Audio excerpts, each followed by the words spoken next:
Good morning, good late morning. I'm quite happy to be here, first face-to-face conference and VLTI community in quite a long time. So thank you for having me here. I will discuss the sensitivity limit and on the VLTI, actually with Gravity Plus, but actually beyond Gravity Plus. I am working with quite a few collaborators. Abdelkarim Boskri is a PhD student, which is finishing his thesis on this topic. So it's defending in a few weeks, so there's also even days. So it could not be here. And then a certain number of other collaborators, including some colleagues in University of Chile and the Chinese laboratory in Santiago, for which with whom we are starting a collaboration to make a prototype. So,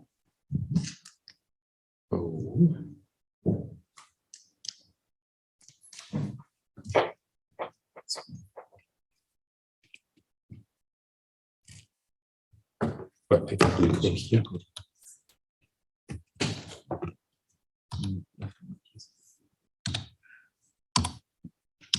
No. No, interesting.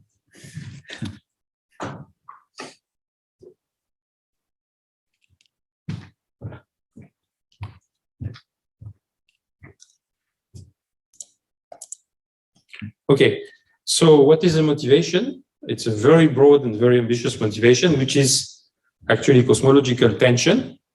What is cosmological tension is the fact that the Hubble constant, which is not anymore a constant, that you measure from the nearby universe with the standard distance ladder, and what you measure from the young universe from modeling of the cosmological background, are now completely different. I mean, this is a paper for 2019 where the difference was 4.5 sigma. Now it's more like in more than 5 sigma. And you need to understand this. Ideally, you need to plot H0 as a function of redshift and call it a parameter and not a constant. And the motivation is that with the VLTI, as it was presented yesterday with Gravity Plus talk, you can measure direct distances in a very large redshift range.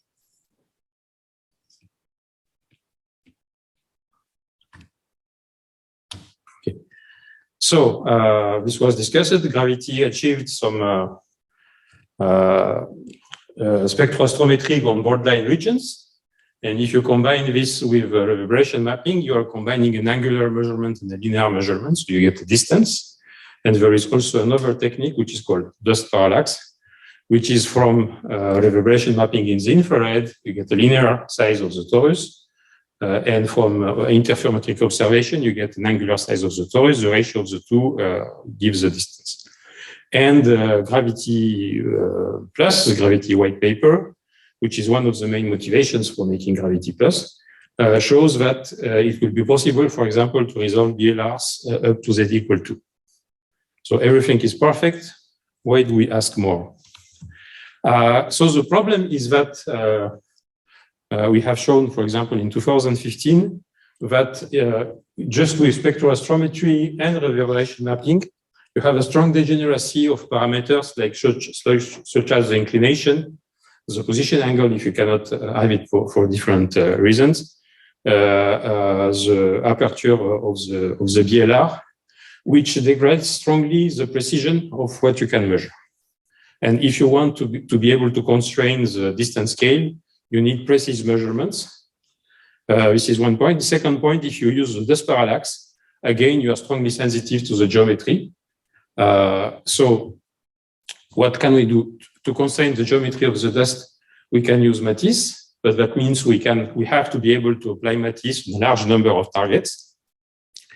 And to improve the BLR parallax technique, it will be extremely useful to go in the J-band. For several reasons, you gain in resolution, the lines are much stronger. You can observe spectrometry with much more reverberation mapping targets, because the good spectrometry will be with strong lines at smaller redshift than in the K-band. And at smaller redshift, you have much better chance to have reverberation mapping counterparts. So the motivation is we need to improve the geometry, we need to observe in the J-band, and we need to observe a lot of targets with Matisse. There are two conditions for that.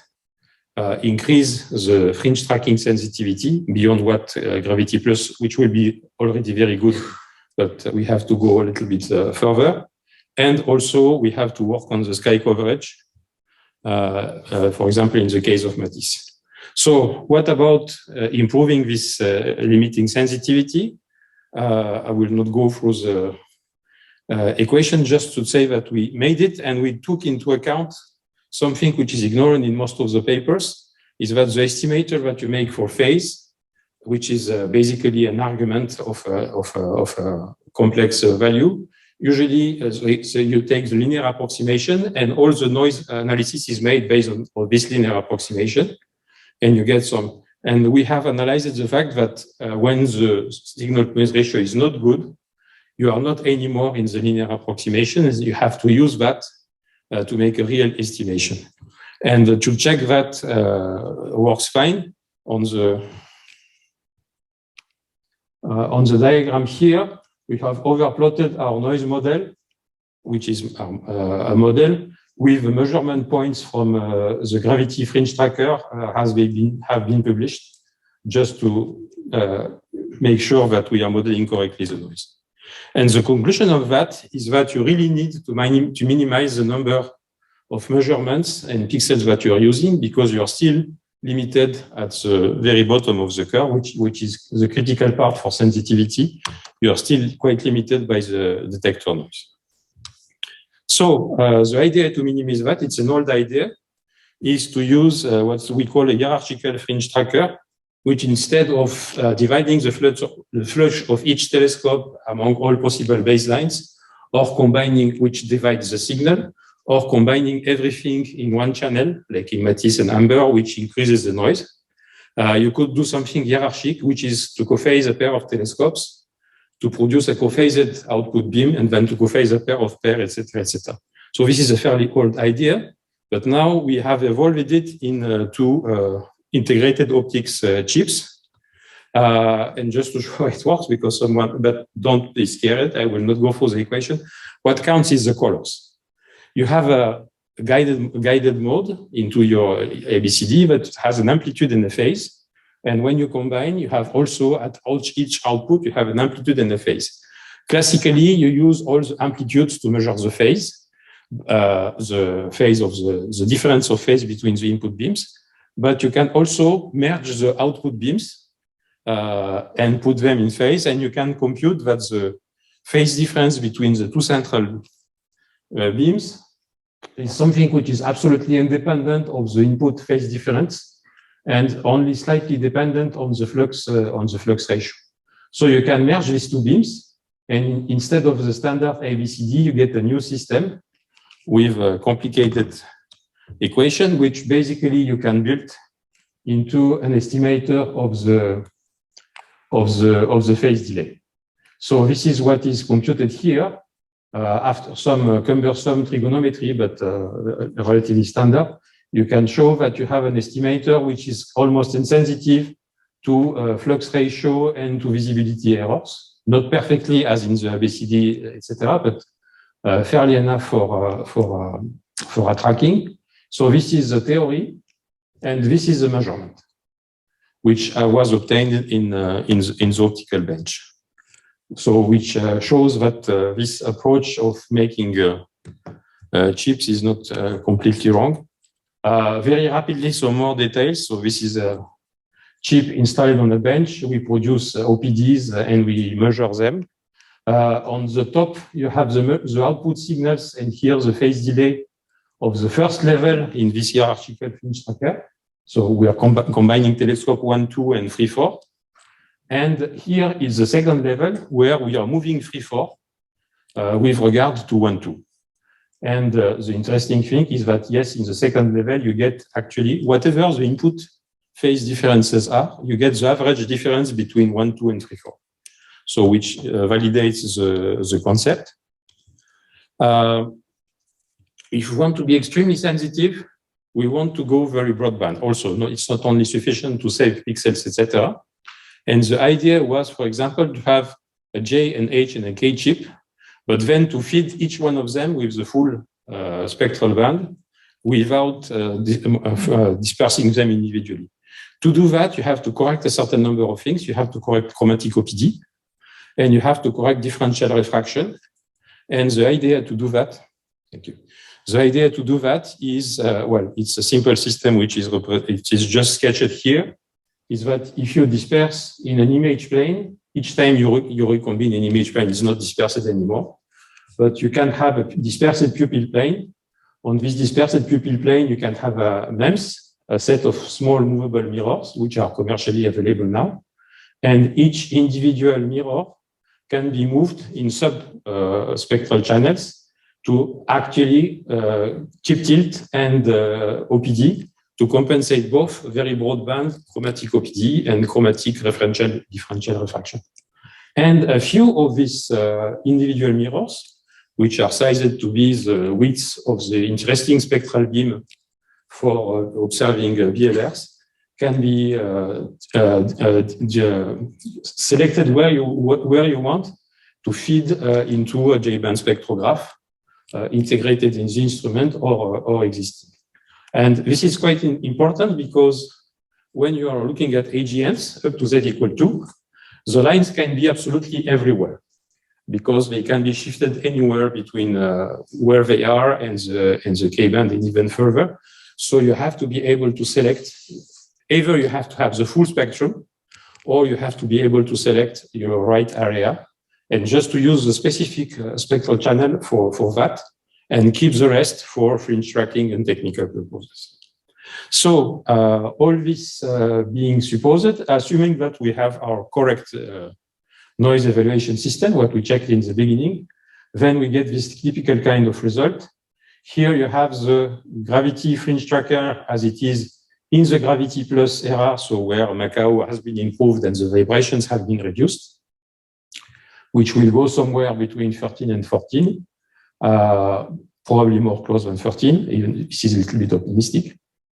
And then you have this combination of chips and achromatic correction, which go up to magnitude 16, even if we don't assume that we will also able to improve a little bit the transmission. And then, so this is, we have improved, we have a plan to improve the sensitivity.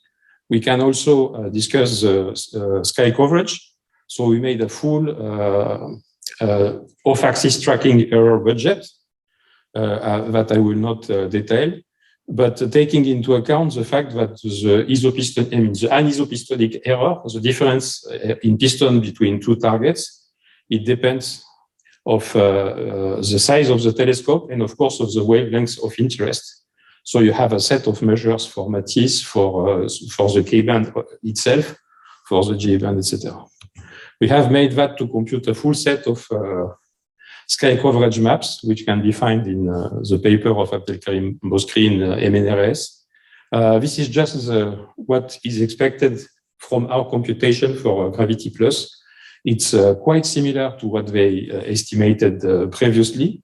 So the colors are not very well chosen, but the small dashed line contains the area where you have better than 10% sky coverage. Now, more in detail, and I will first comment this topic. We said that we are very interested in J-band measurements, and I will focus on that result because it's interesting for Matisse, it's interesting for any bands. But here we have a plot from the list produced by Daniel Asmus of the nearby AGNs with a nice characterization. And we checked which one of these we can observe with the gravity fringe tracker in the G-band, with the gravity fringe tracker and with the new fringe tracker. The blue points are what you can, so a point is what you can observe. An X is when you can have a SNR better than 10 on the photocenter displacement. And the plus, and very interesting, is when you can have an information on the differential amplitude, which is giving a much more interesting constraint on the geometry and giving a better fit. And you see that, of course, with the new fringe tracker, you have a quite decisive increase in the number of objects that you can observe in the J-band efficiently, and especially an important increase of the number of objects where you can have also differential amplitude measurement. And the takeaway is that, yes, we, as a first point, we confirm that gravity plus in the K-band will have quite a fair number of targets. Of course, if we implement what we call the Matisse-wide mode, which is the full use by Matisse of the fact that you have off-axis gravity in the gravity plus era, we are able to cover a very, very large number of targets. The new fringe tracker will not be that decisive for Matisse. It will transform the number of targets from 1,000 to many thousand, but this is not that important. It will be quite decisive on the 80s. On this plot here, you have the gain on targets that you can be observed with Matisse, AGNs that you can observe with Matisse on 80s. And on the lower plot, what you have is also the number of AGNs where you can, if you have all these devices, where Matisse can provide actually images. So that means they are big enough so that you can measure accurately closure phases and morphologic structures. So it's not just that you will get some, etc. So I come back to my takeaway, which is we think that these kind of magnitudes are reachable. We think that will be quite decisive. And our first goal is to demonstrate that as a visitor instrument, because we have just to confirm that these numbers are not just on paper. Thank you very much. Thank you. Any questions?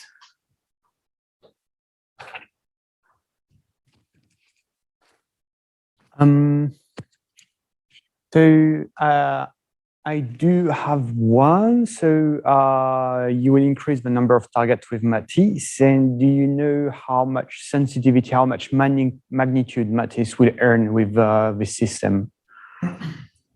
Okay, Matisse will have the same magnitude gain than what is now provided by Graph-Format.